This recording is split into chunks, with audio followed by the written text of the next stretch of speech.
Okay, so let's unpack this.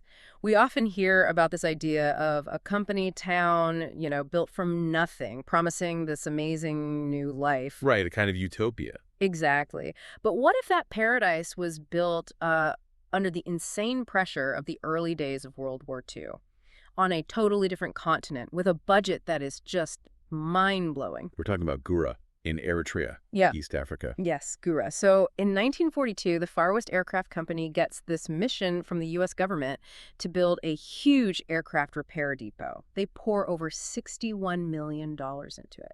And that's in 1942 dollars. That is a colossal amount of money. It's astronomical. And this town was meant to support, what, 2,400 American civilian workers? It was sold to them as a sacred mission for the war effort. But it imploded. It became a spectacular social failure. Sources literally call it a ghost town to desert.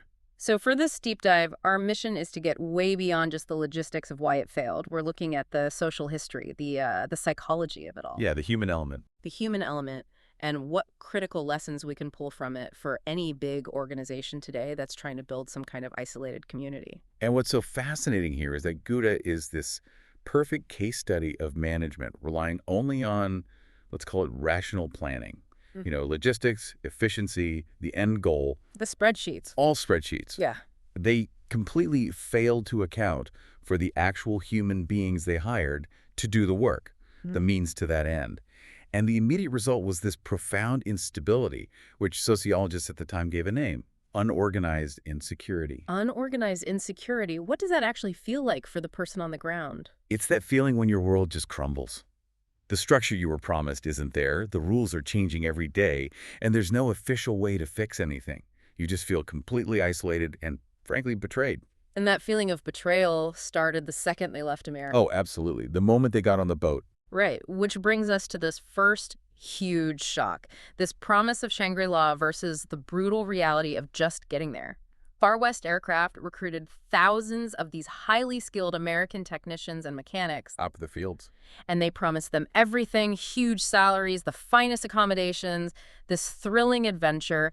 It was marketed as this high-status, really important job. And this group, nearly 1,500 American civilians, they get loaded onto this transport ship, the USS Chateau Thierry. They're probably expecting, a decent crossing. Maybe not a cruise liner, but something comfortable. Yeah. But here's where the betrayal gets really interesting. They were packed onto what was basically a converted troop transport. Not what they signed up for. Not at all. Workers immediately started saying it felt like a prison ship. It was hot. It was overcrowded. The food was terrible. There was no privacy. And the medical facilities were apparently awful for a trip that long. That initial experience was just so critical. It was the first big broken promise from management, and the damage was immediate. There was a survey taken before they even got to Africa. While they were still on the ship. Yes. And it showed that 15% of them already rated their morale as very low. They were already angry and suspicious before they even saw Gura.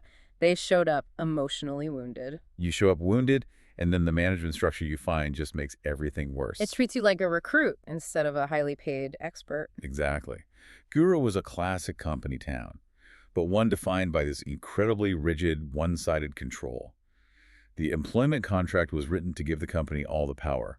They could fire someone for any kind of misconduct, which they could interpret however they wanted. So you complain a little too loudly, you're out. And this one manager, a guy named Strobel, he tried to run these civilian technicians like they were in the army. Strict chain of command. But they weren't soldiers. They were civilian experts hired for a specific skill. They saw it as this arbitrary authority that totally contradicted the contract they thought they signed. So a total culture clash. A massive one. They saw themselves as temporary professionals, but management saw them as permanent employees who needed to be disciplined. That was the core conflict. So with the official structure failing them, how did the workers actually cope with all that unorganized insecurity? They couldn't have just taken it. No, absolutely not. This is where they became what the sources call social innovators. They just started building their own structures, competing ones. What do you mean? Well, the barracks, which were just supposed to be housing, they morphed into these really tight-knit, closed-off cliques, almost like little tribes. So instead of building one big community, they were building tiny, warring factions. Yeah, that's a perfect way to put it. They focused inward on their own little group, and they became openly hostile to management and even to people in other barracks. And outside of the barracks, they formed all these clubs. Some were Normal, like the Red Sea Yacht Club. But a lot of them were based on which company they came from back home, like the Lockheed Club or the Hamilton Propeller Club. And they were all competing for status and resources. It just kept the whole place on edge. That sounds completely exhausting, and it seems like management's solution was just more discipline. Right. They became obsessed with disciplinary action. Or they would just transfer people. If you had a grievance, they wouldn't solve it. They'd just move you to another department. So the data we have shows people were constantly shifting jobs. Exactly. And that high turnover, that horizontal movement, it's a huge sign of instability. People were running from bad situations, not moving toward better opportunities. And as if all that internal chaos wasn't bad enough, you have this massive glaring issue with the local population, the economic divide. This is so crucial. While the American technicians are making these huge salaries, the local native and Italian employees were paid, almost nothing in comparison. The numbers are pretty shocking. They are. We're talking about native employees making as little as 30 cents a day. The Italian staff made a bit more, maybe $1 or $2 a day. 30 cents a day. When you have Americans on the same base making hundreds of times that, the resentment must have been immense. It poisoned everything. It created terrible intercultural relations, friction with the local communities, and it basically just blew up the local economy. The American planners they ignored it. They were completely focused on their own workforce, not the environment they were dropping them into. And even for the Americans, they felt stuck. They were told how valuable they were, but there was no real path for upward mobility. Valuable, but trapped. And that brings us to the ultimate outcome of all this. People just started leaving in droves. When the company tracked why people were going home, the answers really tell the whole story, don't they? They really do. And they confirm that, in the end, the social and emotional needs were way more powerful than the money. So when they surveyed over 500 departing employees, what was the #1 reason they gave for breaking their high-paying wartime contract? The top factors, by far, cited by over a quarter of them, were things like home life, desire to marry, and desire to return to family. It all came down to homesickness and family. That's just incredible. So was the working conditions? Not really. It wasn't even the pay? No. Dissatisfaction with salary was only cited by about 12% of them. The feeling of isolation, the total breakdown of community, that was more powerful than the huge paycheck. Gura's failure wasn't mechanical, it was social. Pure and simple. Which gives us so many lessons for any company today, building, a remote tech campus, a mining operation, any kind of isolated community.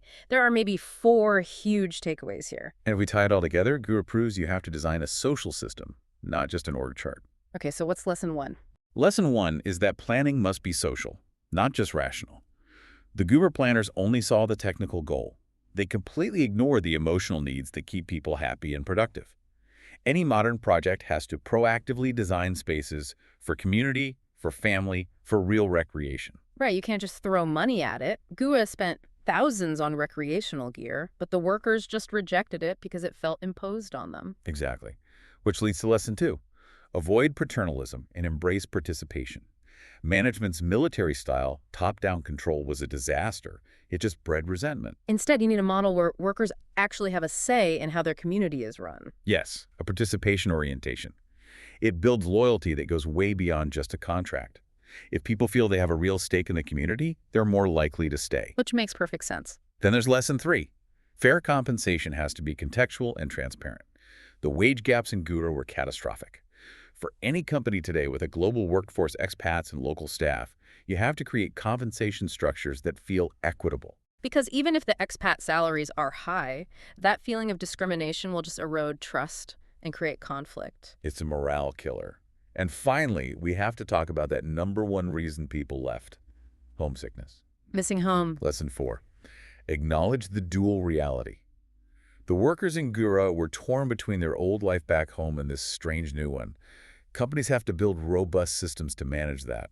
That means reliable, fast communication with family, guaranteed leave schedules, real support systems. You have to minimize that devastating feeling of being cut off. That sense of rootlessness. That was Gura's ultimate undoing. And Gura officially closed in November 1943. Its population had plummeted from nearly 5,000 people to just over 1,000 in only a few months. It's just a stark reminder that no amount of money or technology can fix fundamentally broken social engineering. You can't buy a community. You really can't. Which I think raises a really important question for any leader building an isolated community today.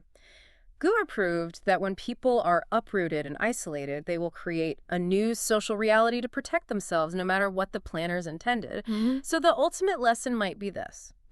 Are you designing a workplace that's governed by a legal contract, or are you designing a society that's governed by consent and a shared culture? Which one would you bet your multi-million-dollar investment on?